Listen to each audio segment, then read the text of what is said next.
Dear Papa Dudut, sumulat ako sa programa ninyong Barangay Love Stories dahil netong mga nakarang araw ay sobrang lungkot ko.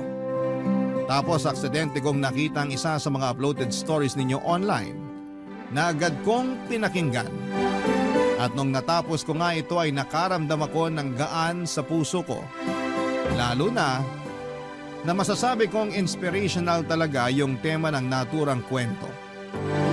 Doon na nagsimula ang pakikinig ko sa programa ninyo tapos ay naisip ko na what if ako naman ang sumulat para humingi ng payo sa mga kabarangay natin, Papa Dudut. Pero bago ko simulan ang pagkukwento ay magpapakilala muna ako sa inyo. Ako po si John David pero tawagin niyo na lamang po ako sa pangalang JD. 32 years old at nagtatrabaho bilang accountant sa isang private company sa Makati. Matangkad din ako, almost 6-footer, mestizo at gwapo.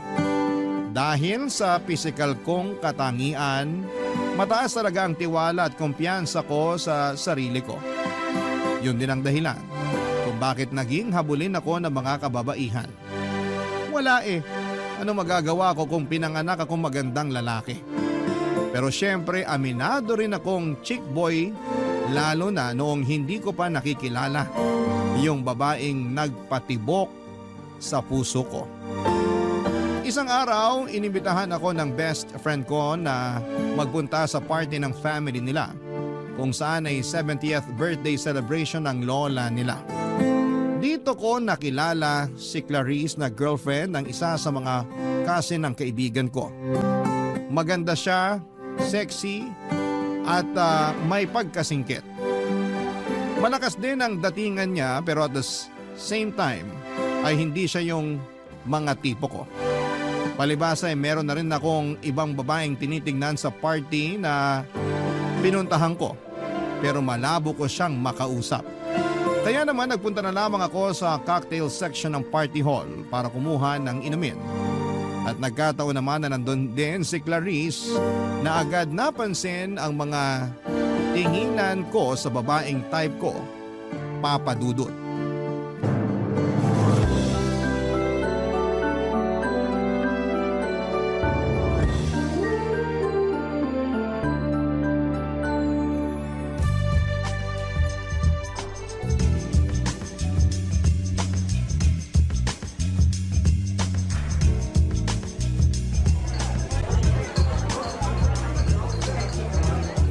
JD, tama? Oo, ikaw si Clarice. Ako nga. Pansin ko kanina pa nang lalaki ang mata mo kakatitig kay Yela. Yela who? Ayun oh. Ah, nahalata mo pala. Masyado ka namang observant. Of course. Simula kasi nang ipakilala ka sa akin ng boyfriend ko kanina. Hindi ka na nawala sa isip ko. Uy, bad yan. Baka magkasala ka sa boyfriend mo. As if naman magagawa akong magloko Swerte ko na sa kanya, no? Anong ibig mong sabihin? Sabi na kayo talagang mga lalaki yung totoong chismosa. Ikaw naman? Na-curious lang since nabanggit mo na. Kaya sabihin mo na. Siyempre, napaka-gentleman niya. Kung tratuhin niya ako, malayong malayo dun sa ex-boyfriend ko na kulang na lang gawing punching bag mukha ko dahil sa hilig manuntok. Dati nga yata ang pangarap maging professional boxer tapos ako yung ginawang sparring mate. Aray, abusado pala yung ex mo. Buti na lang iniwalayan mo na siya. Yeah, pero mantakin mo umabot pa kami ng 5 years. 5 years? Natiis mo yun? Oo, mahal ko Kahit naman sino basta mahal mo yung tao, mabubulag ka sa mga red flags nila. Ah, basta ako. Pinakamatagal ko ng relasyon, 3 buwan. Talaga? Relasyon ba tawag doon or what? Madali kasi ako magsawa sa babae. Gusto ko nagpapalit agad. Hindi ko kaya magtiis sa isang relasyon kapag di na ako masaya. Yan talaga ang mga salitaan ng mga certified chick boy. Wala tayong magagawa. Pinanganak tayong gwapo at habulin ng mga babae. Ay nako, pero sa nakikita ko, ikaw naman yung maghahabol sa babae. Balita ko kasi may pagka man-hater yang si Ella. NBSB din, kaya good luck sa'yo kung paano mo popormahan. Ganun ba? E di pag naging kami, ibig sabihin ako yung magiging unang boyfriend niya. Ganun na nga. Naniniwala naman ako makukuha ako loob niya kasi Lahat ng babae nahuhulog sa akin.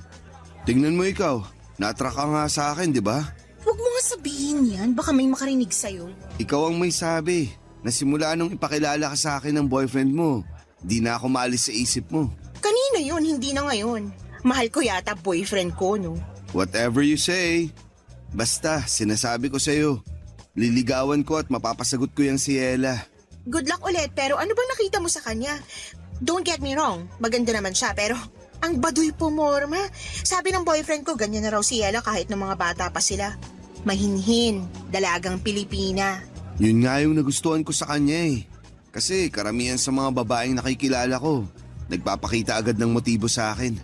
Kumbaga, sunggab ng sunggab agad. Pero si Ella, kakaiba sa lahat. Kaya nakuha niya talaga atensyon ko. Excited na ako kung paano mo mababali ang sumpa ng pagiging NBSB ni Ella. Kaya nga tulungan mo ako. Anong gusto mong gawin ko? Kunin mo number niya para sa akin. Sure, hihingin ko sa boyfriend ko.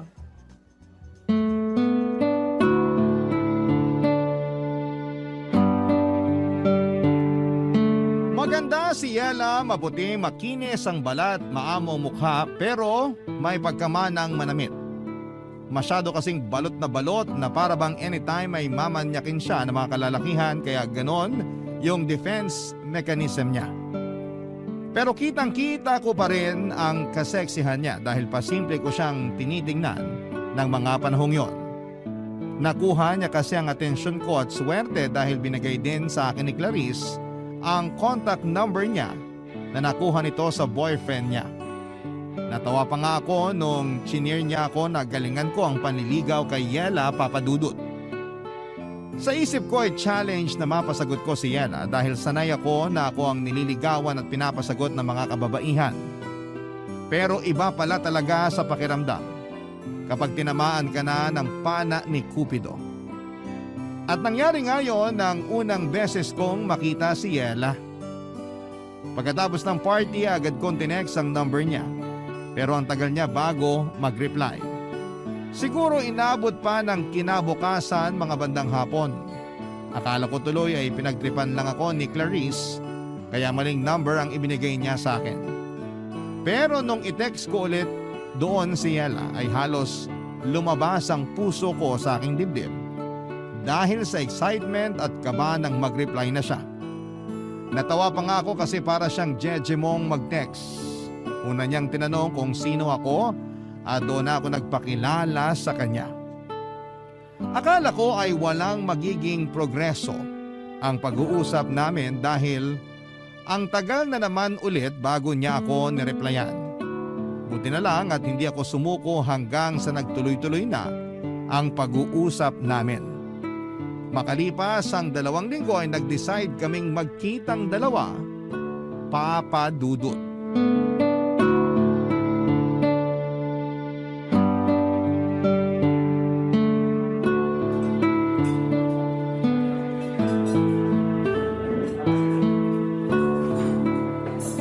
So, kay Clarice mo pala nakuhang number ko Oo, kinuha niya sa boyfriend niya na pinsan mo. Kahit kailan talaga yung babaeng yun masyadong mapapil. Bakit? May galit ka ba sa kanya? Wala, pero kasama kasi siya ng mga pinsan ko na nagpupush sa akin na makipag-date para magka-boyfriend na. Excited na raw kasi sila na may ipakilala ako sa pamilya namin. Kahit si Lola, suportado sila. Wala naman sigurong masama sa kagustuhan nilang yun para sa'yo, right? Wala nga. Ako lang siguro yung ayaw. Na-mention ni Clarice na may pagka-man-hater ka raw. Totoo ba yun? What? No, OA talaga ng babaeng yun. Pero baka kaya niya nasabi kasi nga NBSB pa rin ako. Tsaka yung huling nang ligaw sa akin na lalaki, inireject ko agad para hindi na niya ipagpatuloy. Bakit? Hindi ka pa ba ready? Siguro, pero more on wala akong tiwala sa mga lalaki. Huwag ka sanang ma-offend May feeling ako na parang iba ka naman sa kanila. Normally, hindi talaga ako sumasama sa kahit na anong invite ng kung sinong lalaki pero eto tayo ngayon. Pumayag ako mag-usap tayo sa text at magkita ngayon. Hindi naman ako na-offend, pero pwede bang malaman yung rason mo? Kasi karamihan sa mga lalaki manloloko. Yung kasing ginawa ng husband ng ate ko sa kanya. Biruin mo, May 2 na silang anak tapos 6 na taon na rin silang kasal. Hindi pa kasama dun yung 4 na taon nilang mag-boyfriend-girlfriend kaya bali 10 taon na silang magkarelasyon. Tapos pinagpalit lang siya sa ibang babae nung mokong na yon na nakilala lang niya doon nung last na nagbakasyon kami sa Boracay. Ay, grabe yung iyak ng ate ko. Kasi pinili talaga nung husband niya yung babaeng yon kesa sa kanila ng mga anak niya. Mali nga yung husband ng ate mo kasi hinayaan niyang masira yung pamilya nila. Pero di naman lahat ng lalaki katulad niya, Yela. Hindi ko naman nila lahat pero kasi... Ay, nung nakaraan lang, yung pinsan naming babae nag-share ng problema sa akin. Close kami nun kaya ako agad yung takbuhan kapag may problema, lalo na pag nagkakalabuan sila ng boyfriend niya. Same problem sa ate ko. Iniwan din siya at pinagpalit sa iba pero ang malupit, binuntis pa siya. Grabe! Awang-awa ako dun sa pinsan ko, para ko na yung kapatid. Hindi nyo na ba nahabol yung lalaki? Paano namin nahabulin bigla na lang naglaho na parang bula? Bakit ganyan kayo mga lalaki, ha? Bakit madali sa inyong iwanan at ipagpalit yung mga asawa at girlfriend nyo sa ibang babae? Kahit bagong kilala nyo pa lang. Sandali. Bakit parang kinorner mo naman ako sa tanong mong yan? Sagutin mo na lang, total lalaki ka naman. Gusto ko lang maintindihan kung ano yung tumatakbo sa isip nyo. Hindi naman ako magsasalita para sa karamihan ng mga lalaki. Kasi magkakaiba naman kaming tao. Sa bagay, bakit mo nga ba naisip na tanungin ka? Sa lagay parang sinabi ko na rin na katulad mo yung mga manlolokong yun. Hindi ka naman siguro manloloko, no? Siyempre hindi. Nirerespeto ko yung mga babae. Dahil may mga kapatid din akong babae. At higit sa lahat, takot ako sa karma. Sakaling magloko ako sa magiging girlfriend ko.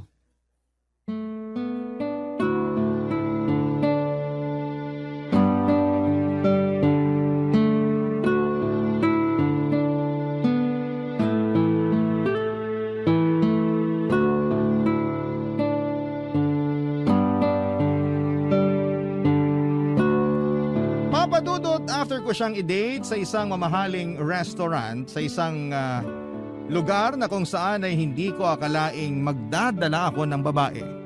Pinasyal ko naman siya sa park, Papadudot, since nabanggit niya na mahilig siya sa nature.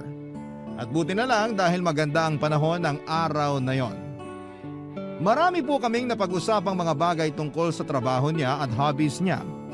Yung iba nga ay mga random things lang pero nagulat ako. Kasi na-enjoy kong pakinggan at malaman yon. After our first meet-up/date ay hinatid ko na si Yela sa apartment na tinutuluyan niya. Pero bago kami maghiwalay ay ninakawan ko siya ng halik sa labi niya. Kabado ako kasi akala ko ay sasampalin niya ako pero kitang-kita ko lang na nag-blush siya at ngumiti, Papadudot. Tapos ay nagulat ako kasi bigla niyang inangkla ang mga braso niya sa leg ko. At hinapit ako palapit sa kanya para ipagpatuloy ang aming halikan. Ang date naming yon ay nasundan pa ng ilang paglabas na masasabi kong nauuwi. Or nauuwi sa pag-check-in namin sa motel dahil hindi na talaga namin kayang pigilan ang init ng aming mga katawan.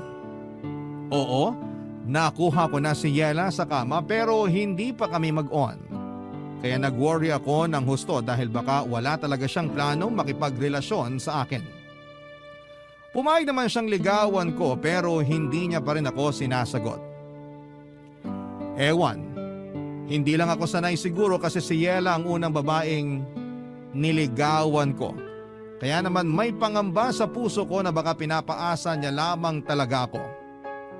At sa huli, wala akong mapala sa kanya ng mga panahong yon, Papadudot. Barangay Love Stories. Barangay Love Stories.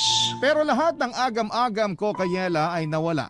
Noong pagkaraan ng 1 buwan na panliligaw sa kanya ay binigay na niya sa akin ang matamis niyang oo. Grabe. Pakiramdam ko ako na ang pinakamaswerteng lalaki sa mundo dahil girlfriend ko na siya, Papadudot.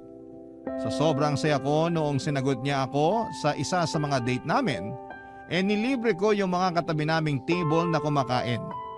Wala sobrang in love ako kay Yela at ang sarap-sarap nito sa pakiramdam. Ilang larawan ko yon na para bang hindi na nakasayad sa lupa ang aking mga paa at nakalutang na ako sa ulap, Papa Dudut. Noong naging mag-on kami ni Yela ay doon ko na-discover na marami pa rin kaming pagkakaiba. At dahil nga may pagka-introvert siya, hindi ko siya mayayang pumunta sa mga bar para mag-relax at uminom ng kaunti.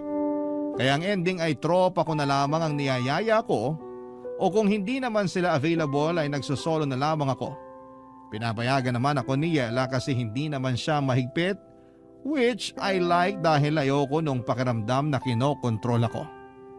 Masaya na rin naman ako na may kaunting lungkot kasi sana naman kahit papaano ay subukan man lang niyang makisama sa mga trip ko, Papa Dudut.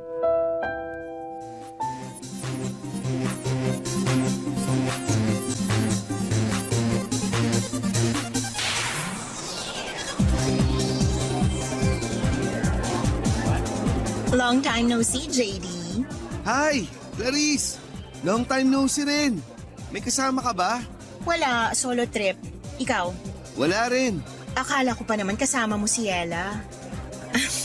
Congratulations pala kasi sa wakas nasira mo na yung sumpa ng pagiging NBSB niya. Thank you. Sabi ko naman sa'yo, mapapa-oo ko siya. Ikaw wala kang tiwala sa kagwapuhan ko. Kasalanan ko bang mawalan ng tiwala sa'yo? Naghuhumiyaw din yung pagiging chick boy mo. Hindi na ako chick boy. Good boy na ako. Nax, pwede ba yun? Ang alam ko kasi once na chick boy ka na, forever chick boy ka na. Masyado ka namang judgmental. Okay, pero bakit mag-isa ka lang ngayon dito? At dito pa talaga sa bar? Kasi ayaw naman sumama ni Ella. Hindi raw siya mahilig sa ganitong klase ng lugar. Maingay, tapos magulo. At di rin kasi umiinom yun. Pero alam naman niya na nandito ako. Kanina lang, kausap ko nga siya bago kita nakita Uy, updated yan. Malapit na tuloy ako maniwala na nagpapaka-good boy ka na talaga. Siyempre, mahal ko si Ella Kaya lang, Kaya lang ano? kasi ang dami-dami naming pagkakaiba. Lalo na sa hobbies. Nakakatampo lang kasi. Di man lang niya magawang mag-adjust para sa akin. Katulad na lang nung pagsama niya rito sa bar para mag-chill. Last time, sinamahan ko siya sa pottery lesson niya. Kahit na di ko gustong napuputikan yung mga kamay ko. Basta makita ko lang siyang masaya. Masaya na rin ako. Tapos kamakailan lang din. Sinamahan ko siya dun sa one-day workshop tungkol sa flower arrangement. Uy, maganda yon. Hindi ka ba nag-enjoy? Hindi, kasi panay ang bahin ko. Allergic ako sa mga bulaklak. Ang ending, nagpa-ear ako ng wala sa oras dahil lumala yung allergy ko. Grabe yun. Grabe nga. Kung ako yan, magagalit ako kay Yela. Kasi mukhang pinipilit ka niyang gawin yung mga bagay na hindi mo naman gusto. Ikaw na may sabi. Ganun talaga kapag mahal mo yung tao. Oo nga, pero hirap niyan kasi bago pa lang kayo magkarelasyon Baka mamaya maging dahilan niya ng mga away niyo. Okay na yun. Nakamove on na ako dun. Saka humingi na rin naman ng sorry si Ella. Thankful siya kasi sinamahan ko pa rin daw siya. Nangako na lang siya na babawi sa akin. Kaya nga akala ko sasamahan niya ako nung niyaya ko siya mag-bar. Pero hindi. Kaya eto, mag-isa lang ako. Ikaw, nasan boyfriend mo? He's busy.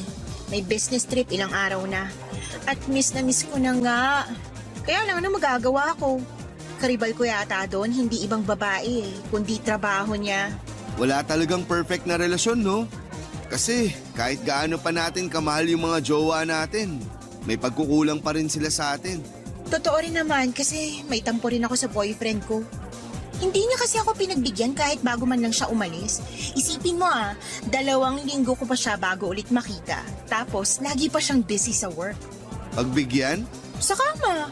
Kaya dinadaan ko na lang sa pag-inom Cheers para sa atin na nagsisolo trip tonight. Ah, yeah. Cheers!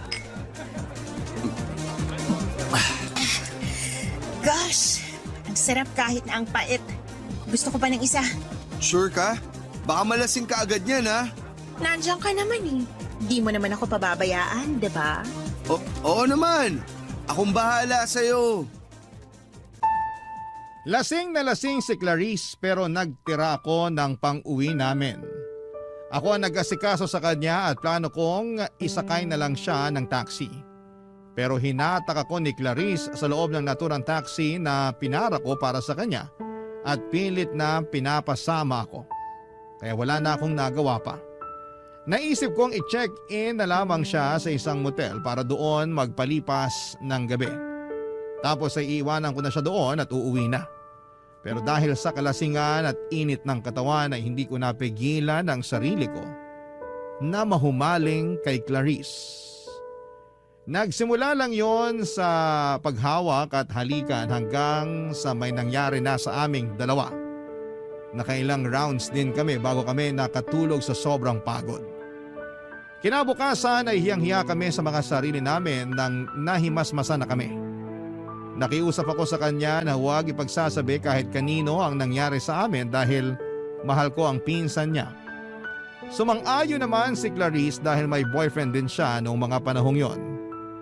Nauna ako mag-check out sa kanya at agad kong tinext si Yela. Dumaan ako sa coffee shop at binili yung paborito niyang kape. Sunod kong pinuntahan ay yung pinakamasarap na cake and pastry shop na kinakainan namin. At bumili din ako doon na kasama kong dinala sa kanya. Gulat na gulat pa nga ang girlfriend ko nang sumulpot ako sa tapat ng apartment niya kasi hindi niya inakala na pupunta talaga ako, Papa Dudut. Pinapasok naman ako ni Yela at pinagsaluhan namin yung dala kong coffee at cake. Tuwang-tuwa siya kaya masaya na rin ako. Pero kinakain pa rin po ako ng konsensya ko dahil sa panluloko sa kanya at sa girlfriend pa talaga ng pinsan niya. Pero wala akong planong aminin lahat ng yon kay Yela, Papa Dudut. Kaya nga para mawala na yung konsensyang nararamdaman ko, mas lalo kong pinaramdam sa kanya na mahal ko siya.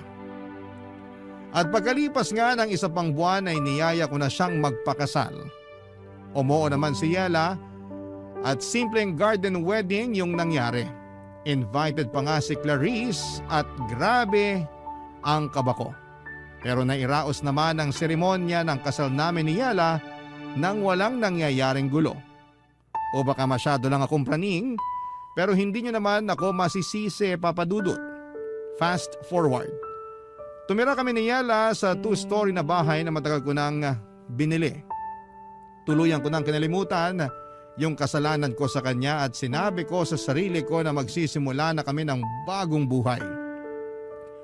Kaya lang sa loob ng 3 buwan namin bilang mag-asawa ay sinubo kami ng kapalaran, Papa Dudut.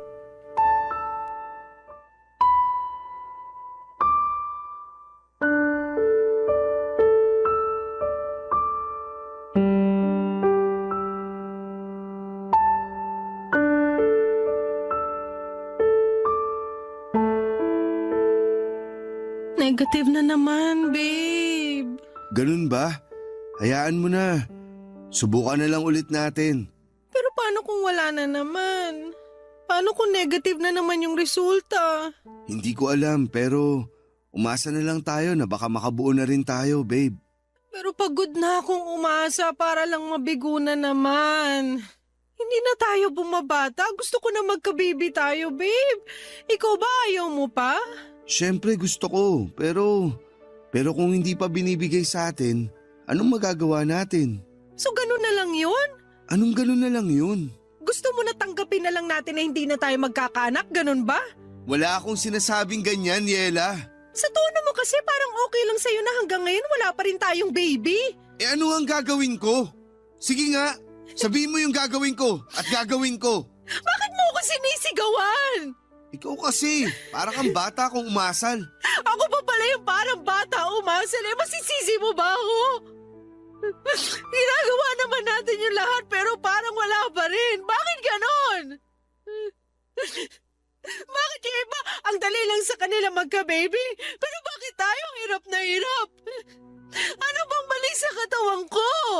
Nakakainis naman.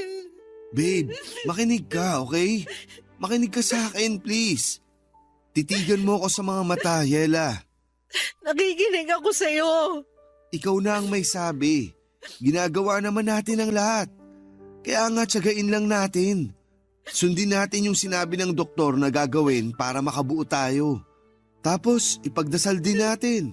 Kasi naniniwala ako na kapag pinagdasal natin yung bagay na gustong-gusto natin, ibibigay sa atin yun ng Diyos. Ayoko lang na iwanan mo ko pag hindi kita nabigyan ng anak. Bakit ko naman gagawin yun? Hindi ko lang mapigilang matakot. Hindi ko gagawin yun sa'yo. Hindi kita iiwanan dahil lang di mo pa ako mabigyan ng anak. Di ba? Nangako tayo sa harap ng Diyos na aalagaan natin ang isa't isa, na mananatili tayo sa tabi ng isa't isa sa hirap at ginhawa. Kaya bakit ko naman sisirain yung sumpaan natin yun? Sige nga. Pasensya na ako, masyado lang akong praning. Ayoko lang masira yung pamilya natin, lalo na nagsisimula pa lang tayo. Hindi masisira ang pamilya natin kahit naabutin pa tayo ng ilang dekada na mag-asawa. At kung kalooban ng Diyos na hindi tayo magkaanak, di pa rin kita iiwan, babe. Mahal na mahal kita. Ikaw yung babaeng pinili kong makasama habang buhay. Kaya tutuparin ko yung pinangako ko sa'yo nung kasal natin. Mahal na mahal din kita.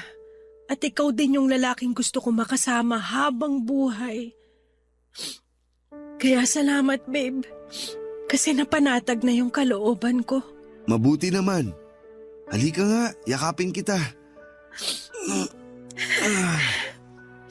Huwag mo na munang isipin na wala pa rin tayong baby hanggang ngayon, ha? Buo naman yung pamilya natin, kahit wala tayong anak. Saka malay mo, binibigyan lang tayo ni God ng mahaba-habang time para masolo ang isa't isa bago tayo maging ganap na magulang. Kaya huwag ka na masyadong mag-alala. Sana nga ganun lang yun.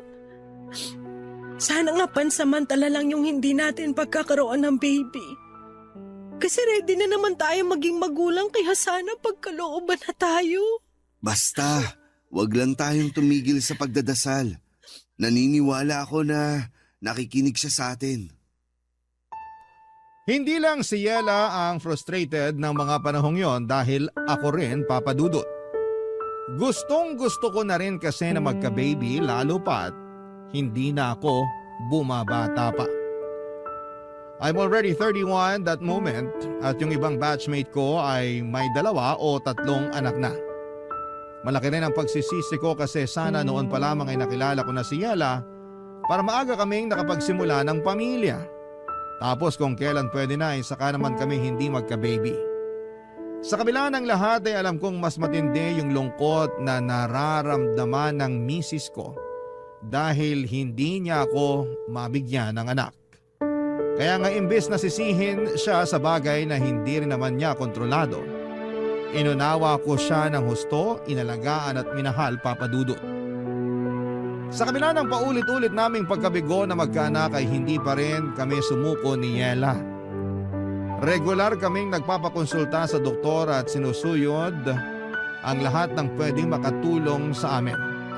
Ganon din na sinusunod ang mga payo ng mga eksperto. Pero higit sa lahat ay natutunan naming lumapit sa Panginoon para ipanata ang pagkakaroon namin ng anak. Nandun yung bumibisita kami sa mga kilalang simbahan para magdasal sa mga santo nila na tuparin ang tanging hiling naming mag-asawa upang mas makumpleto na ang pamilya namin. Mahirap pero nandun yung pag-asa na isang araw ay diringgin din ng langit ang aming dasal na magkaanak na, Papa Dudut. Barangay Love Stories. Barangay Love Stories. Pagkalipas ng 2 buwang pamanata at pagdarasal na sana'y mabuntis na si Yela, ay sorpresa niya ako isang umaga ng magandang balita. Kakatapos lang niyang magpiti noon at ayon sa resulta ay buntis siya, Papa Dudut. Buntis ang misis ko. Kaya naman sobrang saya namin. Nag-aayakan pa nga kami mag-asawa at nagpasalamat sa may kapal dahil sa blessing niya sa pamilya namin. Bigla kaming nabuhayan ng loob dahil sa paparating naming baby. Sa katunayan ay bilang excited parents ay hindi na kami magkanda o gaga sa pagpaplano ng mga gamit na bibilhin at bagay na gagawin kapag pinanganak na ang aming anghel. Kaya lang ay hindi na yon natupad dahil pagkalipas lamang ng 2 linggo ay dinugo na si Yela at nalaglag ang baby namin. Masakit mawalan ng anak. Kahit na sabihin ninyong dugo pa lamang yon at hindi pa naman nagtatagal simula nang mabuo sa sinapupunan ni Yela. Pero matagal namin siyang hinintay at kinasabikang dumating. Kaya ganoon na lamang ang hinagpis naming mag-asawa nang maagang bawiin sa amin ang aming anak, Papa Dudut. Pagkalipas ng 2 buwan ay sinubukan ulit naming magka-baby at positive ulit si Yela. That time ay mas iningatan na namin ang pagbubuntis niya pero pagkalipas lang ng 1 buwan ay muling nalaglag ang baby namin. Lugmok na lugmok kaming mag-asawa at hindi ko makausap ng matino si Yela. Hanggang sa bigla na lamang pumasok sa isipan ko yung kasalanang nagawa ko kay Yela. At ewan ko ba kung bakit ko biglang chinat sa messenger si Clarice para maglabas ng nararamdaman sa kanya. Kinomfort naman niya ako at aaminin kong gumaan ng feelings ko ng panahon na yon. Hindi ko na lamang namalaya na mas madalas ko na pala siyang kinakausap kesa sa misis ko, Papa Dudut.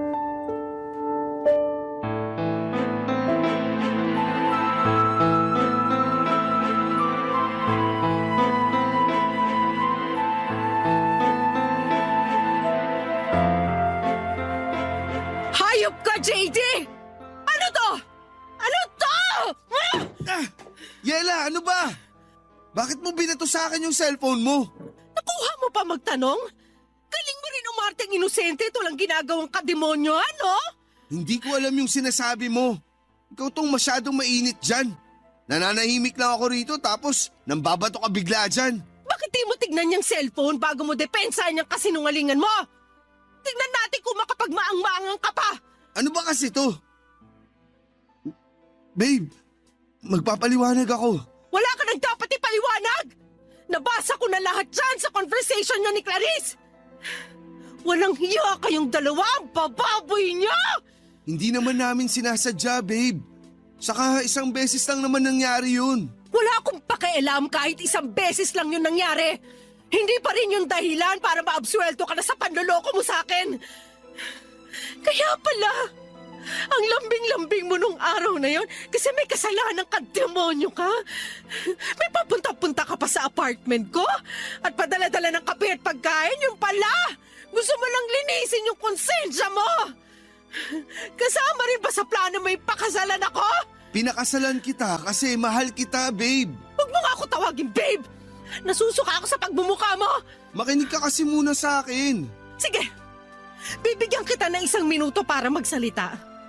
Sabihin mo na lahat ng gusto mong sabihin. Siguraduhin mo lang na makukumbinsi mo ako sa mga idadahilan mo dahil kung hindi, ewan ko na lang. Please, Yela. Huwag mo akong iwan. Hindi ko kakayanin pag nawala ka sa akin. Mahal kita eh. Yung nangyari sa amin ni Clarice, wala lang yun. Dahil lang yun sa alak. Saka kasalanan niya kasi inakit niya ako. Nagmagandang loob lang ako na i-check-in siya nun sa motel. Kasi lasing na lasing siya. Pero siya tong nagbigay ng motibo. Pero pinatulan mo pa rin. Ibig sabihin gusto mo rin. Ibig sabihin malisyoso ka. Kaya ginalaw mo siya. O tapos ano na ngayon? Ha? Sa kanya ka naman nagpapa-comfort kasi alam mong devastated ako dahil sa pagkawala ng mga anak natin? Ha? Ganun ba yun, JD? Hindi lang naman ikaw yung nagluluksa. Ako rin naman. Pero napaka-unfair mo. At ako pa yung unfair? Oo, kasi akala mo ikaw lang yung nawalan eh. Ako rin naman. Lagi kang nagagalit sa akin na para bang kasalanan ko kung bakit di nabubuhay yung mga anak natin. Hindi mo ako kinakausap kaya sino kakausapin ko? Tapos doon ko na naisip si Clarice kasi alam ko maiintindihan niya ako at di nga ako nagkamali. Ang kapal ng mukha mo! Wala kaming ginagawang masama ni Clarice. Nagpapa-comfort lang ako sa kanya. Pero bakit ka nagpapa-comfort sa ibang babae? May asawa kang tao! Alam mo, napakabulok ng katwiran mo! Walang ginagawang masama natikman niyo na nga yung isa't isa! Yela, huwag kang magsalita ng ganyan. Bakit? Nahihiya ka? Aba, dapat lang na mahiya ka kasi nakakahiya naman talaga yung ginawa nyo. Nakakadiri kayo! Nasusuka ako sa inyo! Galit na galit sa akin si Yela nang malaman ang panluloko ko sa kanya noong hindi pa kami kasal. Pero wala na rin naman ako magagawa para itama ang pagkakamaling yon dahil sa nangyari na. Pilit kong pinaintindi sa kanya na dala lamang yon ang kalasingan at bugso ng damdamin pero nagbingi-bingihan si Yela sa mga rason ko.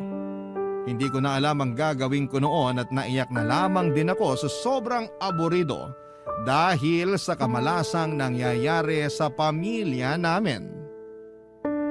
Galit na galit sa akin si Yela, kulang na lamang ay isumpa niya ako, Papa Dudut. Muli ako nakaramdam ng konsensya sa mga kasalanan ko sa kanya pero thankful pa rin ako dahil hindi ako hiniwalayan ng misis ko. Siguro kahit papaano ay tinablan siya ng pakiusap ko na huwag akong iiwanan. Mahal na mahal ko kasi siya. At nangako ako na gusto kong bumawi sa mga pagkakasala ko sa kanya. At kahit na hindi naman siya sumagot o sumang-ayon, ramdam ko na binigyan pa rin niya ako ng pagkakataon. Kaya ginawa ko talaga ang lahat para suyuin siya. Kahit kasal na kami, niligawan ko ulit si Yela. Pinaramdam ko sa kanya na siya lang ang babaeng gusto ko at mamahalin sa panghabang buhay. Na siya lang ang pinakamaganda at natatangi sa lahat. Pero ewan ko ba kung bakit parang lagi niyang binabaliwala yung mga efforts ko.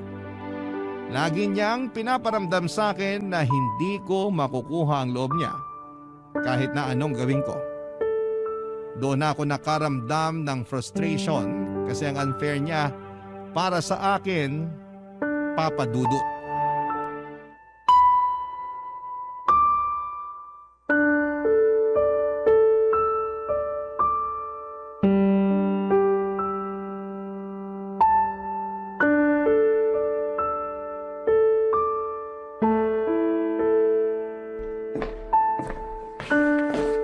Babe, pinagluto kita ng paborito mong sopas.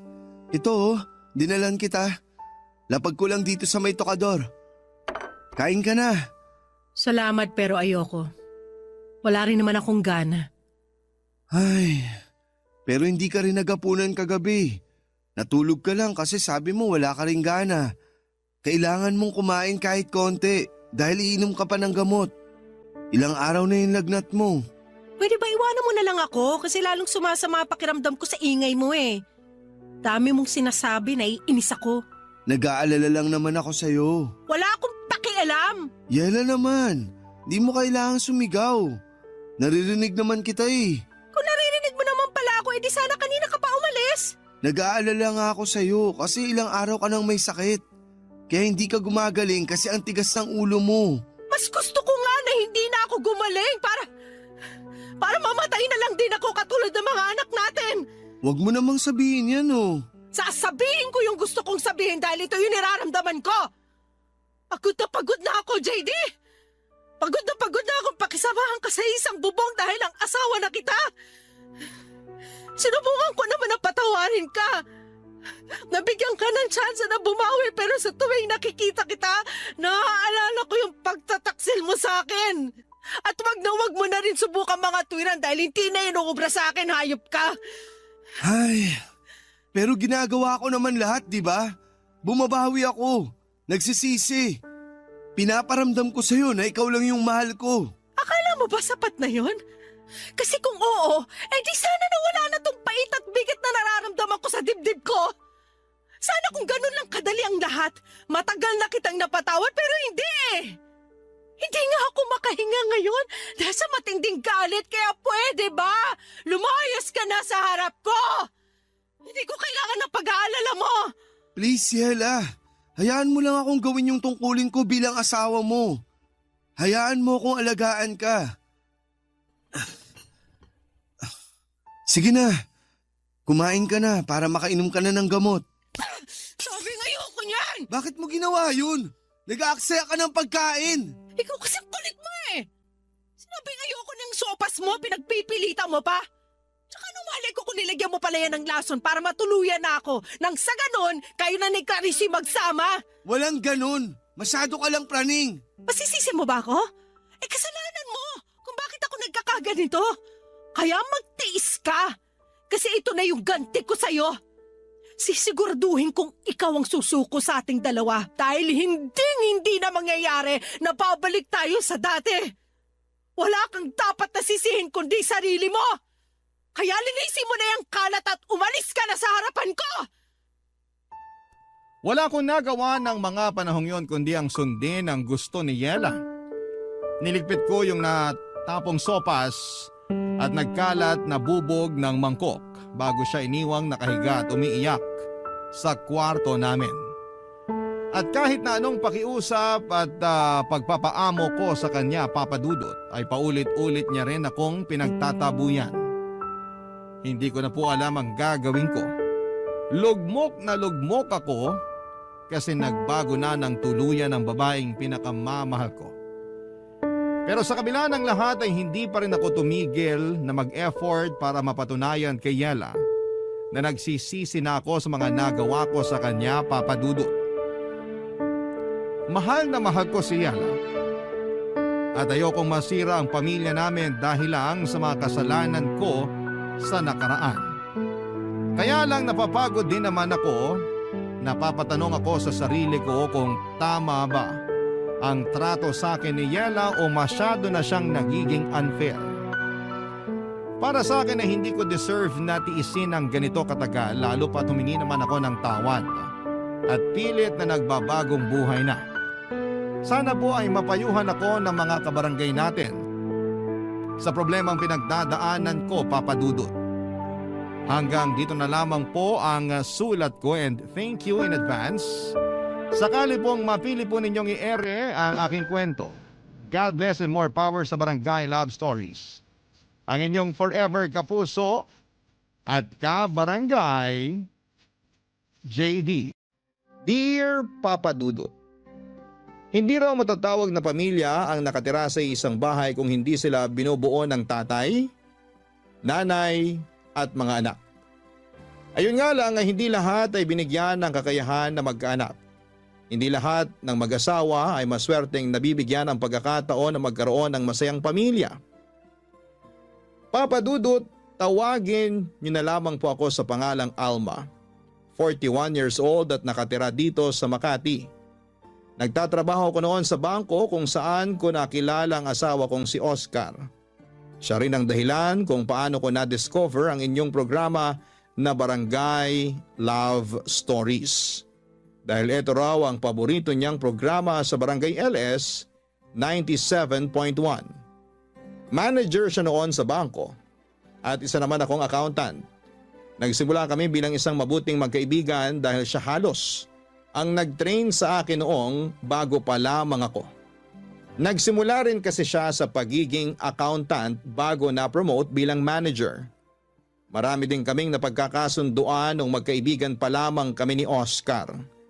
Pati nga pagdating sa pagkain ng maanghang, parehas din kami ng hilig ni Oscar. Kaya naging madalas noon ang tuksuhan sa opisina sa aming dalawa. Tuksuhan na nauwi sa relasyon at masayang pagsasama bilang mag-asawa.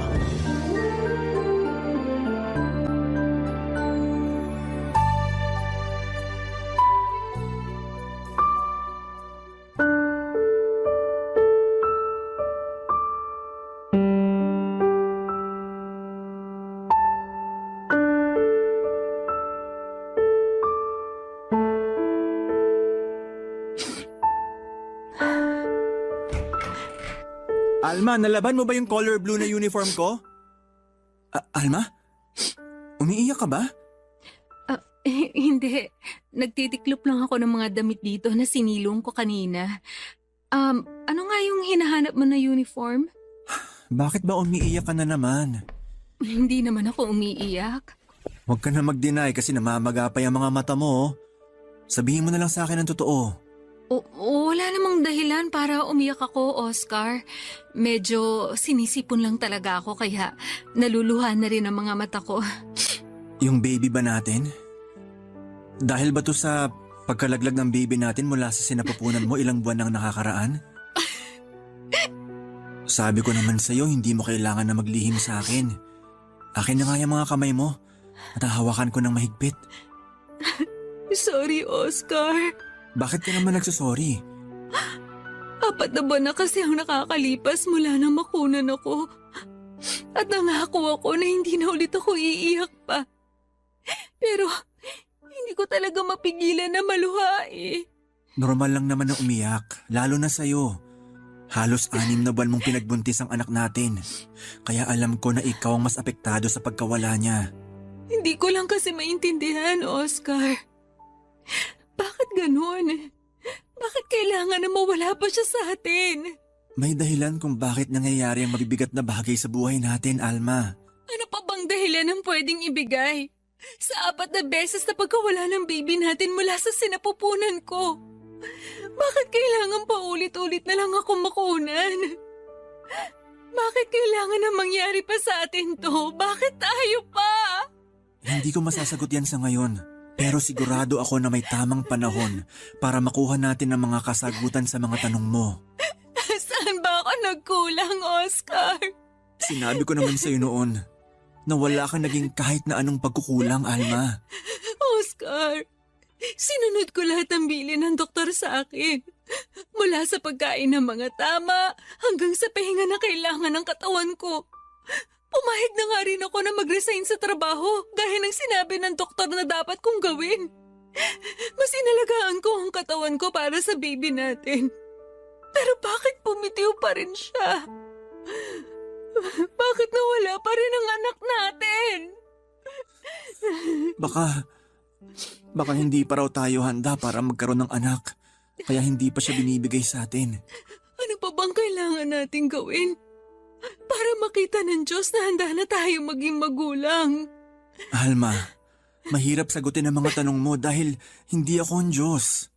Isa lang ang alam ko. Wala kang naging pagkukulang. Naging mabuti kang asawa sa akin at ina sa mga anak natin na pinagbuntis mo kahit hindi man sila nabuhay sa mundong to. Oscar, sorry. Sorry talaga. Sorry kung palagi na lang akong ganito. Palagi na lang akong umiiyak. Sorry kung palagi mo na lang akong nakikita na mahina. Tahan na, Alma. Hindi mo kailangan na mag-sorry sa akin. Ang gusto ko lang, kahit alam ko na mahirap, magpakatatag ka. Kasi yun ang paulit-ulit kong ginagawa. Nahihirapan din ako kasi 4 na beses na tayong nawala ng anak. Nahihirapan ako pero nagpapakatatag ako para sa'yo. Kaya sana, yun din ang gawin mo. Magpakatatag ka rin para sa akin.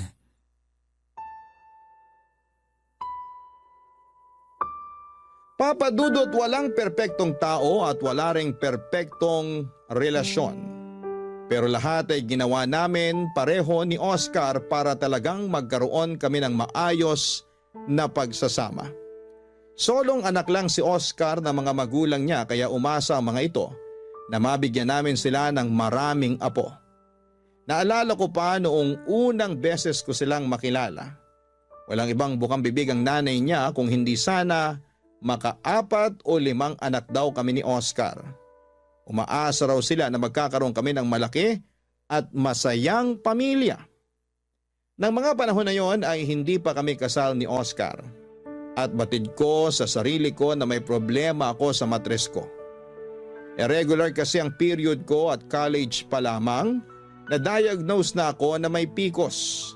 Kaya nga nang makilala ko ang mga magulang ni Oscar at malaman ko ang pangarap ng mga ito para sa kanya ay nangamba ako kaagad na baka hindi ako matanggap ni Oscar kapag nalaman niya ang kalagayan ko. At nangyayain niya ako na magpakasal noon ay naiyak talaga ako na labis niyang pinagtaka at pinag-alala. Halata kasi na hindi tears of joy ang nilabas ng mga mata ko ng mga oras na yon. Luha yon ng lungkot at pangamba. At doon ko sinabi sa kanya ang kalagayan ko na baka mahirapan ako na bigyan siya ng anak. O baka hindi ko na siya tuluyang mabigyan ng anak.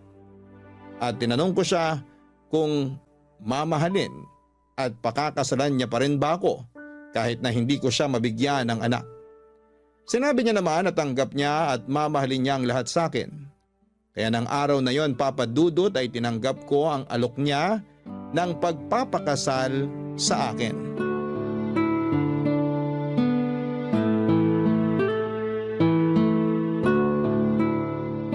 Alma, ang sarap nitong niluto mong sinigang ah. Talaga? Sakto lang ba ang lasa ng sabaw at pagkakaluto ko sa karne ng baboy? Saktong-sakto lang ang lahat. Kita mo nga oh, pangatlong bulos ko na ng kanin tong nasa plato ko ngayon. Ganyan ka naman talaga kumain kapag sinigang ang ulam. Kasi paborito mo yan. Pero iba talagang pagkakaluto mo ngayon. Sobrang sarap talaga. Namiss mo lang yung sinigang ko. Nako, siguro nga. Kung pwede nga lang, gabi-gabi sana ito lang ang ulam natin eh. Hoy, hindi naman pwede yun. Kasi kailangan din natin mag-ulam ng gulay sa ibang araw. May gulay naman tong sinigang ah. Alam ko, pero iba pa rin yung nag-uulam tayo na puro gulay lang. Lalo na sa ganitong edad natin na malapit na mawala sa kalendaryo. Oscar? Alma? Sino yung kumakatok? Gising pa ba At kayo? ganitong oras pa talaga? Oscar? Parang boses nga ni Jenny yun na Alma? dati nating katrabaho. Pupuntahan ko lang Oscar? yung kumakatok kasi Alma? tapos na rin naman akong kumain. Pagbuksan Sige, niyo naman ako ng susunod pinto, rin kaagad please. ako. Jenny! Sabi na nga ba at boses mong narinig ko? Alma! Alma, salamat. Pinagbuksan mo ako ng pinto. Teka, bakit ka umiiyak? Tsaka, bakit may dala kang malaking bag?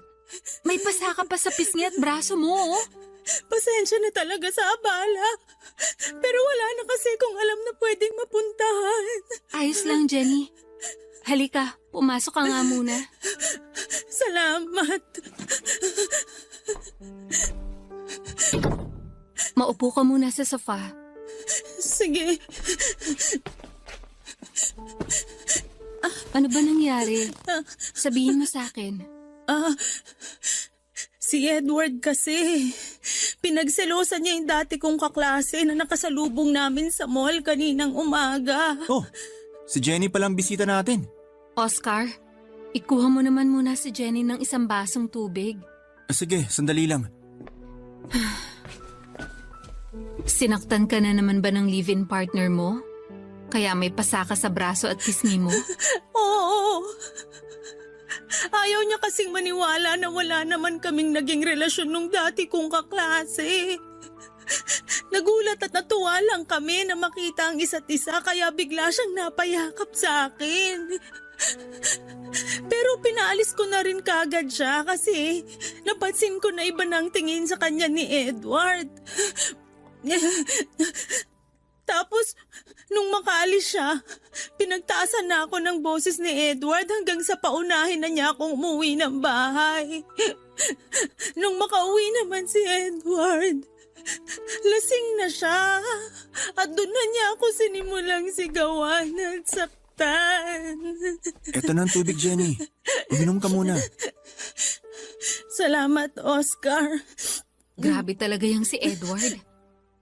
Sabi ko naman sa'yo, hiwalayan mo na yung lalaki na yan eh. Kasi hindi naman to ang unang beses na sinaktan ka niya. Mabuti na lang at walang nangyaring masama sa pinagbubuntis mo, Jenny. Kaya nga pinilit ko na talagang makaalis sa bahay na yon. Nung huminto siya sa pananakit sa akin kanina at lumabas ng bahay, kinuha ko kaagad yung mga importanteng gamit ko at nilagay ko dito sa bag. Hindi na ako nagdalawang isip pa na iwan siya dahil baka yung pinagbubuntis ko naman ang mapahamak ng dahil sa kanya. Sa wakas, natauhan ka rin na iwanan ng walang hiyang lalaki na yon. Ang laki na ng tiyan mo, oh. Parang ilang buwan na lang manganganak ka na, pero sinasaktan ka pa rin ng hayop na yon. Alma, Oscar, alam kong nakakahiya pero pwede bang dito muna ako sa bahay niyo kahit ilang araw o linggo lang? Wala kasi akong alam na pwedeng puntahan dito sa Maynila. Nasa Davao kasi yung mga kamag-anak ko. Oo naman, Jenny. Parang kapatid na kita kaya welcome ka dito sa bahay namin ni Oscar.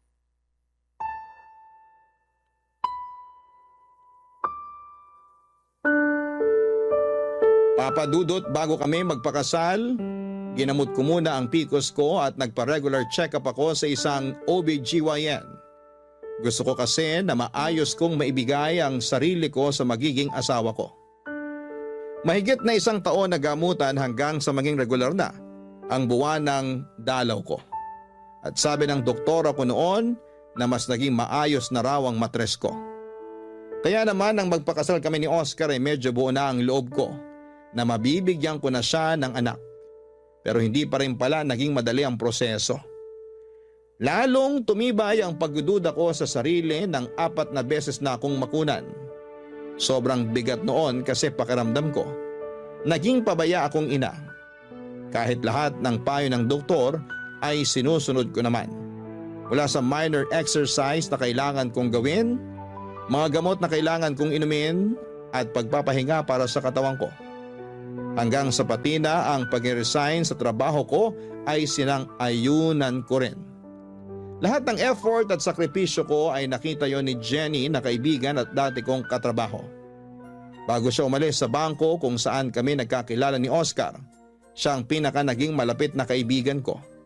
Kaya naman alam niya lahat ng tungkol sa kwento ng relasyon namin ng asawa ko. At hindi talaga kami nagdalawang isip na tulungan siya. Papadudot. Barangay Love Stories. Barangay Love Stories. Papadudot na unang magtrabaho si Jenny sa bangko kung saan kami nagkakilala ni Oscar noon. Kaya naman nauna rin talaga silang maging magkaibigan. At masasabi ko na si Jenny ang naging tulay para maging malapit kami noon ni Oscar sa isa't isa. At kahit sa ibang bangko na siya nagtatrabaho noon, siya pa rin ang kinuha naming maid of honor sa kasal naming mag-asawa. Nung minsan kausap ko noon si Jenny, naikwento niya sa akin ang tungkol sa pagiging seloso at mapanakit ng live-in partner niyang si Edward. Pero hindi ko inakala na darating sa puntong pupunta siya sa bahay namin na maraming pasa sa mukha at katawan. Pinayuhan namin siyang magsampa ng kaso o kahit na ipabarangay ang kinakasama niya. Pero ayaw niya na raw ng mas malaking gulo. Nakiusap na lamang siya na tumuloy sa amin hanggang sa makapanganak siya.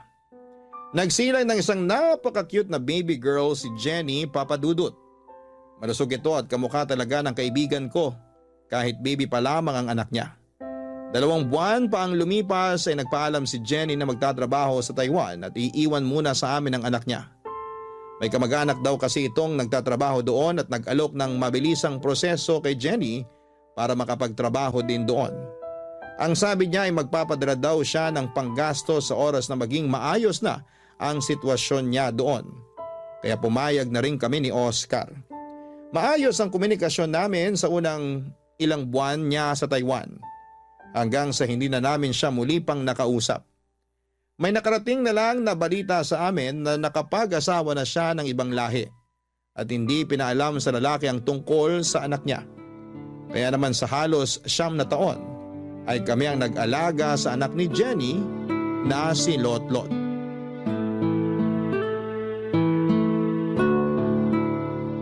Sakto na tong pagkakaluto ko dito sa mga turo na to. Para sa merienda ni na Lotlot at Oscar mamaya. Pauwi na rin siguro ang mga yon. Ipagtitimpla ko na nga sila ng kape at gatas para kapartner nitong merienda nila. Nay! Nakauwi na po kami ni Tatay! Mabuti naman at nandito na kayo sa bahay. Mukhang saktong uwi namin kasi nakahanda na dito sa lamesang merienda namin. Tama ka dyan, kaya umupo na kayo dyan sa harap ng lamesa para sabay-sabay na tayong makapagmerienda. Wow! Turon! Saging na may langka ang laman ng turon na yan, Lotlot. Alam ko kasi na yun ang paborito mo. Opo, Nay! Thank you po! Walang anuman, anak. Oh, kumain ka na. Sige po, Nay! Kumusta naman ba ang mga grades ni Lotlot, Oscar? Eto ang card ng grades niya sa iba't ibang subject. Matataas lahat ng nakuha niya. Patingin nga ako. Aba! Matataas nga tong grades mo, Lotlot. Siyempre po kasi lagi po ako nag-aaral. Kung nandun ka lang kanina, ikaw yung bubulungan ng teacher niya na si Lotlot daw ang pinakapaborito niyang estudyante sa klase niya. Pabulong niya lang sinabi kasi baka raw marinig ng ibang magulang na nandun sa classroom. Pero ilang beses niya talagang binidang pagiging tahimik pero bibo ng anak natin. Ang galing naman talaga ng anak namin. Sobrang nakaka-proud. Ginagawa ko po yun para lagi kayong proud sa akin ni tatay. Palagi naman kaming proud sa iyo, anak. Pero sayang talaga at hindi ako ang kumuha ng card mo kanina. Ang sakit kasi talaga ng puson ko dahil unang araw ng dalaw ko ngayon.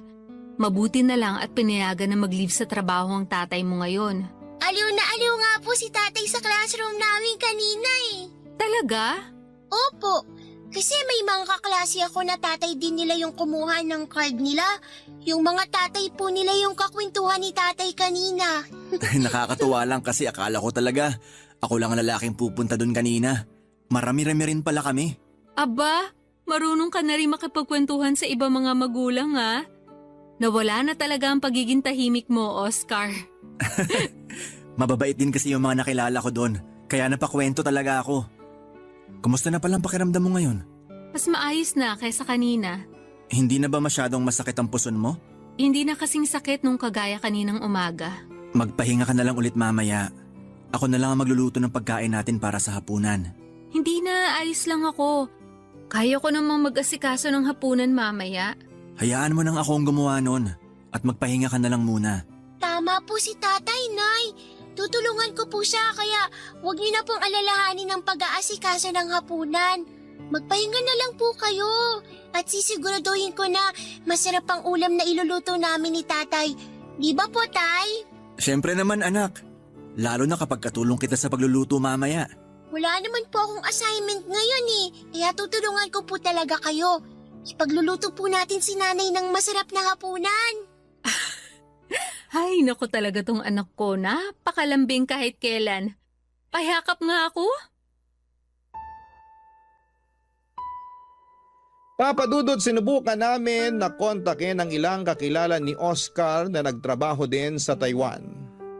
2 taon na noon si Lotlot at gusto lang naming malaman kung ayos lang ba ang kalagayan ni Jenny. May isang pinsan doon si Oscar na nakausap namin sa Facebook at pinakita namin ang picture ni Jenny. At kinumpirma niyang yun nga raw. Ang nakita niya na naglalakad sa loob ng isang mall kasama ng isang lalaki na ibang lahi. Nakita niya rin na malaki na ang tiyan ni Jenny at halatang nagdadalang tao ito. Nakiusap kami sa pinsan ni Oscar na sa susunod na makita si Jenny, magpakilala siya na pinsan ng asawa ko at tanungin kung anong plano sa anak niyang si Lotlot. Muli raw nag-cruise ang landas nila sa isang lugar sa Taiwan at ginawa niya ang pakiusap namin. Wala raw noong kasama si Jenny kaya nagawa itong kausapin ng pinsan ni Oscar. Nagsorry raw si Jenny sa pinsan ng asawa ko at sinabing wag raw sanang sasabihin sa asawa nito ang tungkol kay Lotlot. Dahil hindi raw alam ng asawa ni Jenny na may anak na siya. Sinabi rin daw ni Jenny na sa amin na lamang daw si Lotlot dahil baka hindi ito matanggap ng asawa niya. Nasaktan kami noon para kay Lotlot. Kaya naman mula noon ay mas tinuring na talaga namin na parang tunay na anak si Lotlot.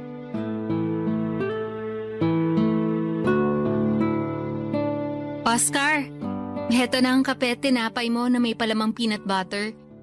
Ilalagay ko muna dito sa mesa tong tray kasi mainit pa tong 2 tasa ng kape na nandito para sa atin. Sige. Salamat Alma. Si Lotlot pala, ano oras makakauwi? Siguro bago mag-alas 5. Pero ihahatid naman daw siya nung nanay ng kaklase niya. Medyo malapit lang din naman dito yung bahay kung saan sila gumagawa ng school project ng mga classmates niya. Mukhang napaka-busy ng anak natin Nako, sinabi mo pa, Oscar. Minsan nga nang sinilip ko yan sa kwarto niya na madaling araw, nakita ko na nakahiga na siya sa kama niya. Malalim na ang tulog pero may hawak pa na libro. Sinabi ko na sa kanya noon na iwasan ang pagbabasa ng libro habang nakahiga Pero talagang dinadala niya hanggang sa kama niya ang pagre-review niya. Malapit na rin kasing exam nila, di ba? Oo, sa susunod na linggo na. Gusto niya kasi na mas mataas pa ang makuha niyang grade sa last grading period nila. Kaya grabe talaga siya mag-aral. Baka naman maabuso niya masyado ang katawan niya. Sinabi ko naman na okay na yung grades na nakuha niya nung nakaraan. Hindi niya na kailangan na mas taasan pa ang lahat ng yon. Pinaalala ko na yan sa kanya. Ang sabi ko, wag siya masyado magpupuyat kasi ayaw natin na magkasakit naman siya. Makulit lang talaga yung anak natin at gusto na mas galingan pa sa klase nila. Pero wag kang mag-alala, palagi ko naman chine-check ang oras ng pagtulog niya eh. Minsan lang kapag nagigising siya ng madaling araw, inaaral niya ulit ang huling libro na huling binasa niya. Yun ang kwento niya sa akin na minsan mag-usisa ako kung bakit may hawak siyang libro habang nakahiga sa kama niya at malalim na ang tulog. Mukhang kailangan ko na mag-isip ng regalo para sa darating na recognition day niya. Alam mo ba na dapat sasabihin ko na sa'yo yan? Kasi sigurado ako na maraming medalya na naman ang isasabit natin sa kanya. Pero hindi naman mahilig sa material na bagay si Lotlot eh. Baka mag-request lang siya na mamasyal tayo, manood ng sine at kumain sa labas. Tama ka dyan. Kasi dun pa lang sobrang saya na ng Alma? anak natin. Oscar, Boses ni Jenny nandiyan yun ba ah. kayo? Anong masamang hangin na nagdala sa kanya Alma? dito sa bahay natin? Pagkatapos ng 9 na taon. Sasamahan na kitang pagbuksan siya ng pinto. Mabuti pa nga. Kasi baka hindi ko mapigilan ng sarili ko at kung ano pa Oscar? masabi ko sa kanya. Alma! Nandyan ba kayo? Kasi... Ay, mabuti naman at nandito kayo ngayon sa bahay nyo.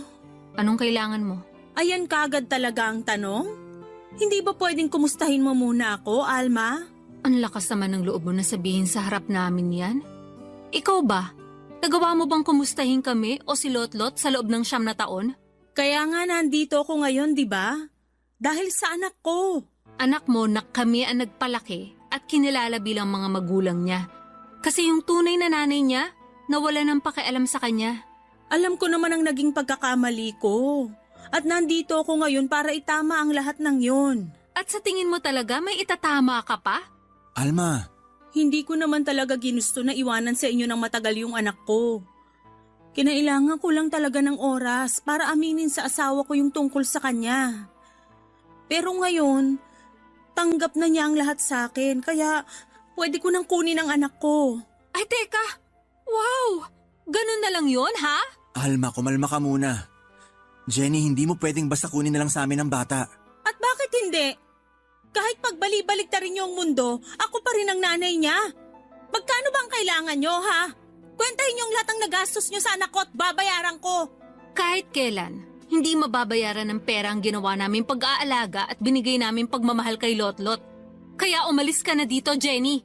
Kasi hindi ko ibibigay sa iyo si Lotlot. Hindi mo makukuha sa amin ang anak ko. Hindi mo siya makukuha sa akin dahil ako na ang nanay niya. Ako na, Jenny! Ako na!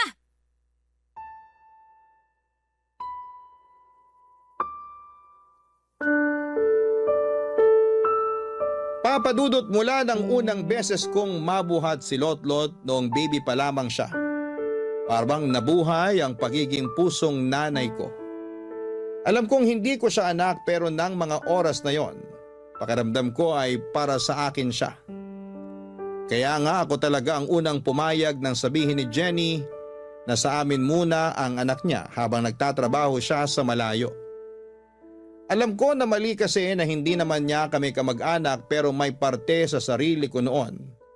Ang humihiling na sana'y hindi na muli pang balikan ni Jenny ang anak niya. Kaya naman nang makarating sa amin ang balita mula sa pinsan ni Oscar na tinatago pala ni Jenny sa asawa niya na may anak siya.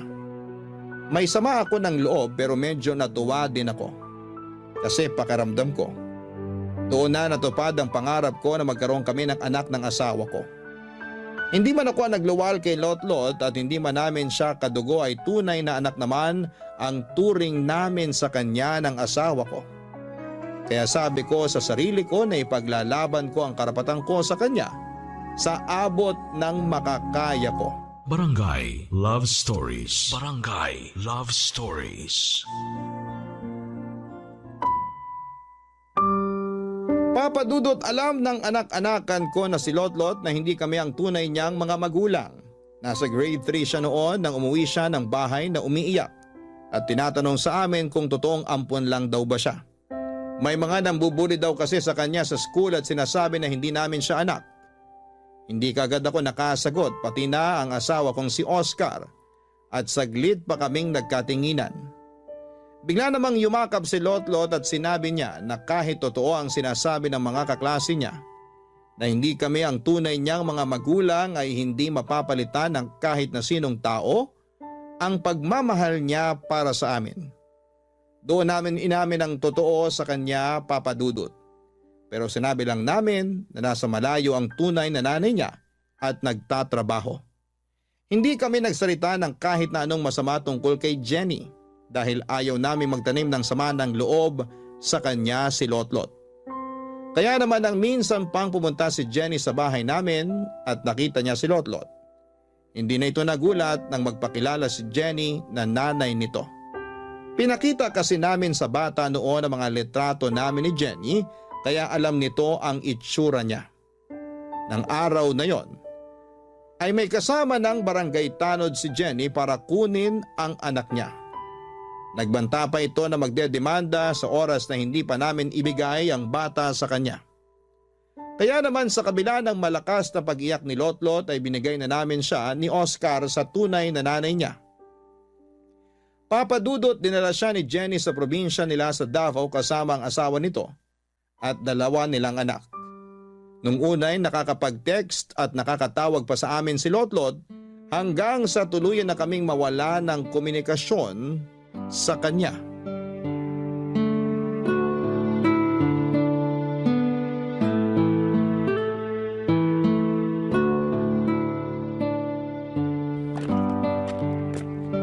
Nandito ka lang pala sa labas ng bahay. Oo. Dinidiligan ko lang itong mga halaman natin dito. Akala ko nasa likod ka ng bahay at naglalaba doon. Inuna ko na muna ang gawin ng pagdidilig dito kasi medyo maaga pa naman.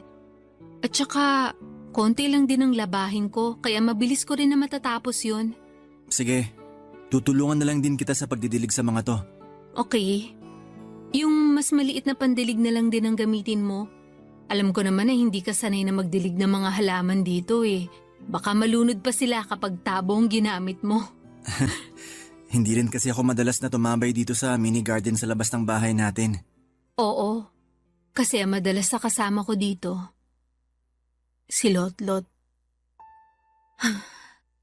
Alma. Sorry, Oscar. Alam kong nangako ko na hindi na ako iiyak pero sobrang namimiss ko na kasi ang anak natin. Ako rin naman. Araw-araw kong namimiss si Lotlot.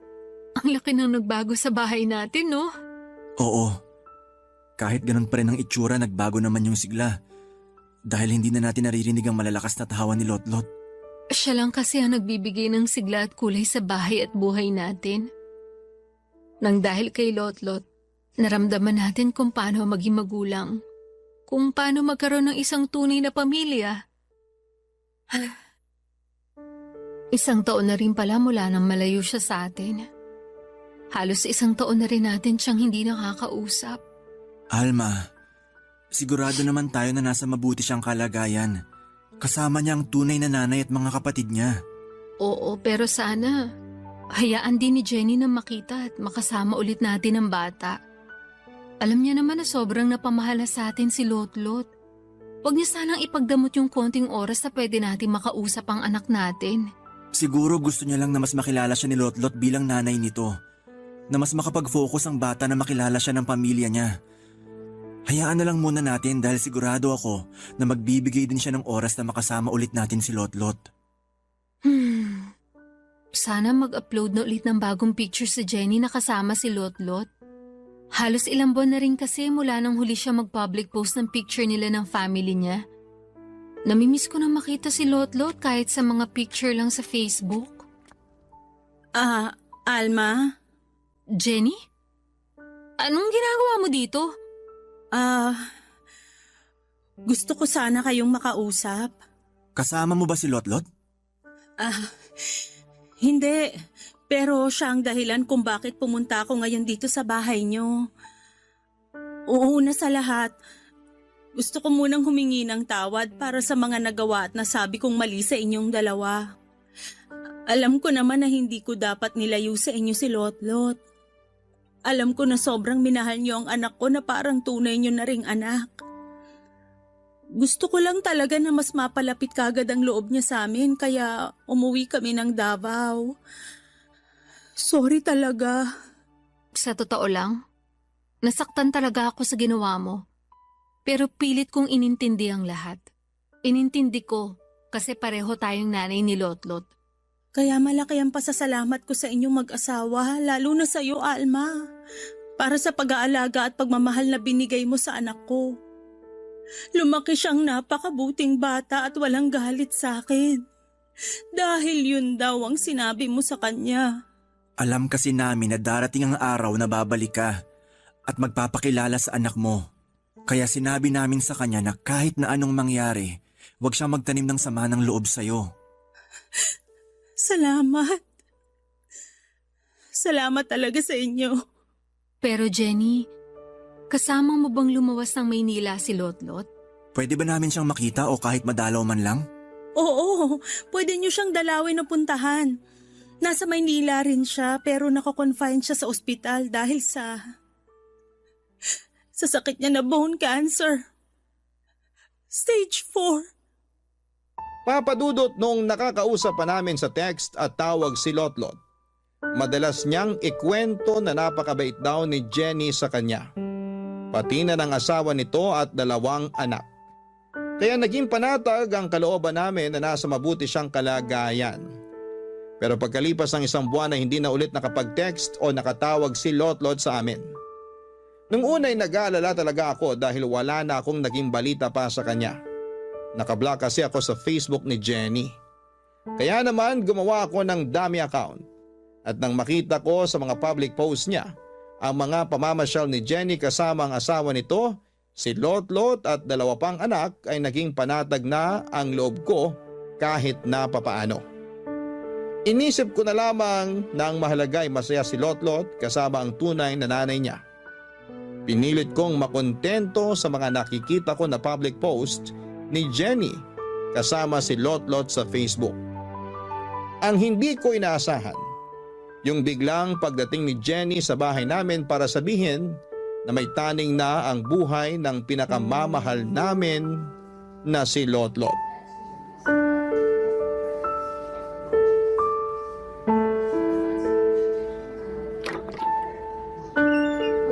Kayo na pala yan, Alma, Oscar. Pasok kayo. Salamat. Sorry ako medyo ginabi na kami. Na-traffic din kasi kami papunta dito sa ospital. Ayos lang. Kakaalis lang din ng asawa ko kasama yung 2 anak ko. Tulog pa nga pala si Lotlot. Kailan pa pinutol ang binti niya?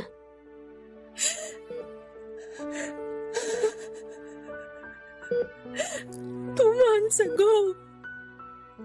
Umasa kasi kami na kahit paano, mapipigilan pa ang pagkalat ng cancer sa katawan niya. Maliit na chance, pero meron. Yun ang sabi ng doktor. Kaya pumayag kami na putulin yung kanang binti niya kahit alam naming mahirap yun para kay Lotlot. Pero alam niyo, nung itanong ko kay Lotlot kung okay lang ba na maputol yung binti niya para gumaling siya, hindi siya nagdalawang isip na sumagot ng oo. Okay lang sa kanya basta gagaling siya. Matapang na bata kasi talaga si Lotlot. Oo. Hindi kagaya ng nanay niyang napakaduwag sa responsibilidad. Alma, Oscar, sorry kung hindi ko kagad nasabi sa inyo yung kalagayan niya. Natakot din kasi talaga ako. Natakot na baka magalit kayo sa akin at sabihin niyo na hindi ko siya inalagaan ng maayos. Masyadong mabilis yung pangyayari. Nasa stage 3 na yung bone cancer niya nung ipa-check up namin siya. Masyado ring magulo yung isip ko noon kaya hindi ko na talaga alam kung anong gagawin ko noon. Pero nung sabihin ng doktor na nasa terminal stage na yung cancer niya, alam ko. Alam ko na kailangan niyo nang malaman yung tungkol sa kalagayan niya. Sorry. Sorry talaga. Gustuhin ko mang magalit. Wala na akong lakas para maramdaman pa yon, Jenny. Ang gusto ko na lang ngayon, makasama si Lotlot. Makasama namin ni Oscar ang anak namin. Ibibigay ko sa inyo lahat ng oras na gusto niyong makasama si Lotlot. Dahil alam ko kung gaano niya kagusto na makasama rin kayo. Lalabas na muna ako. Maiwan ko muna kayo dito kasama ni Lotlot. Sige, salamat.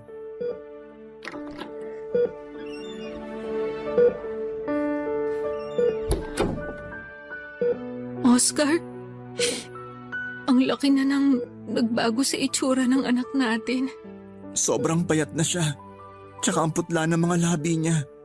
Sana mas maaga ko siyang naalagaan. Sigurado ako na paulit-ulit niya tayong hinahanap noon. Tatay Oscar? Nanay Alma? Kayo po ba yan? Lotlot, anak! Kami to ng nanay Alma mo. Nananaginip po ba ulit ako? Anak, hindi to isang panaginip lang. Totoo na nandito kami ng tatay mo sa tabi mo. Kami talaga to, Lotlot.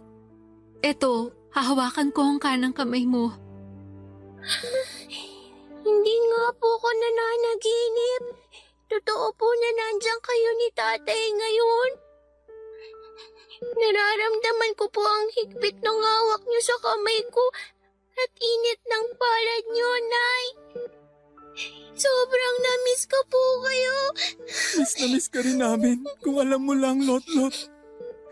Nay, Tay, wala na nga po pala akong kanang binti.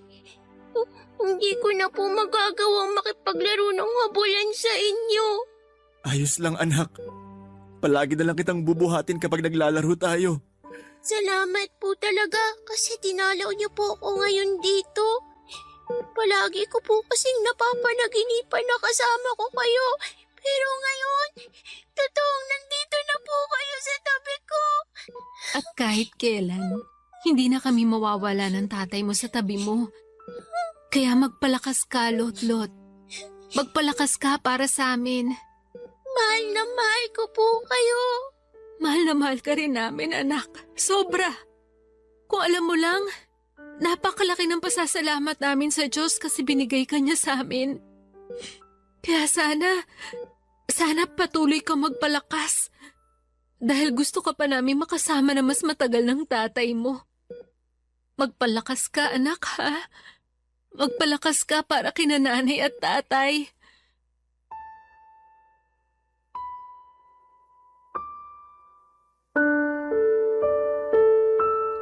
Papadudot nang sabihin ni Jenny sa akin ang tungkol sa sakit ni Lotlot, pakiramdam ko.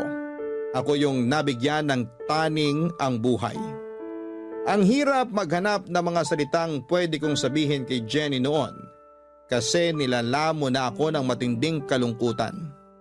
Kaya naman kinabukasan ay kagad naming pinuntahan ni Oscar ang ospital para dalawin si Lotlot. Grabe ang pagpigil ko ng mga luha nang makita na putol na ang kanyang binti. Pero mas nagpigil ako ng mga luha nang makita ko ang ngiti sa maputla niyang mga labi sa kabila ng kanyang pinagdadaanan. Isang buwan na lang daw ang natitira sa panahon na pwede pa naming makasama si Lotlot. Kaya naman halos hindi talaga ako umalis sa tabi niya. Hinayaan naman ako ni Jenny na mag-alaga kay Lotlot hanggang sa huling sandali ng buhay niya. Mula sa isang buwan na taning sa kanya ng doktor ay halos 2 buwan ko pang nakasama at naalagaan si Lotlot. Ang halos 2 buwan ng buhay ko na puno ng saya at pighati nang tuluyan na kaming iwanan ni Lotlot. Naniniwala ako, Papadudot, na ang presensya ng bawat tao ay may dahilan sa buhay ng iba. Kaya siguro naiwan sa amin si Lotlot noon ay para maramdaman ko kung paano ang maging isang nanay ng mga panahon na yon. Siya ang naging sagot sa lahat ng matinding kalungkutan na pinagdaraanan ko noon nang dahil sa presensya ni Lotlot. Napuno ng saya ang 9 na taon ng buhay ko na kasama siya. Akala ko ay pangmatagalan na pagluluksa ang mararamdaman ko nang dahil sa pagkawala ni Lotlot. Pero makalipas ang 5 taon mula nang siya'y magpaalam, dininig ng Diyos ang napakatagal na naming ibinagdarasal ng asawa kong si Oscar. At sigurado ako na tinulungan ako ni Lotlot na ibulong sa Diyos na pagbigyan ang matagal ko nang ipinagdarasal. Ang magkaroon kami ng sariling anak. Dahil ngayon habang sinusulat ko ang kwento naming ito ay mag-4 na buwan na akong nagdadalang tao. Napakalaki ng pasasalamat ko sa biyayang ibinigay sa akin ng Diyos. Dahil sinabi ng doktor na malusog ang baby na nasa sinapupunan ko. Kaya sisiguraduhin ko na pupunuin namin ang pag-aalaga at wagas na pagmamahal ang anak namin sa oras na isilang ko siya. Gaya ng ginawa namin sa unang anak namin na si Lotlot. Umaasa ako na kahit papaano ay may maiwang aral at inspirasyon ang kwento kong ito, Papa Dudut. Inspirasyon na maikli lamang ang buhay ng tao, kaya sulitin po natin ang bawat oras na pwede pa nating makasama ang mga mahal natin sa buhay. Hanggang dito na lamang po ang sulat ko. Mabuhay ang Barangay Love Stories at naway patuloy na mamayagpag ang Barangay LS 97.1. Ang inyong forever kapuso at kabarangay, Alma.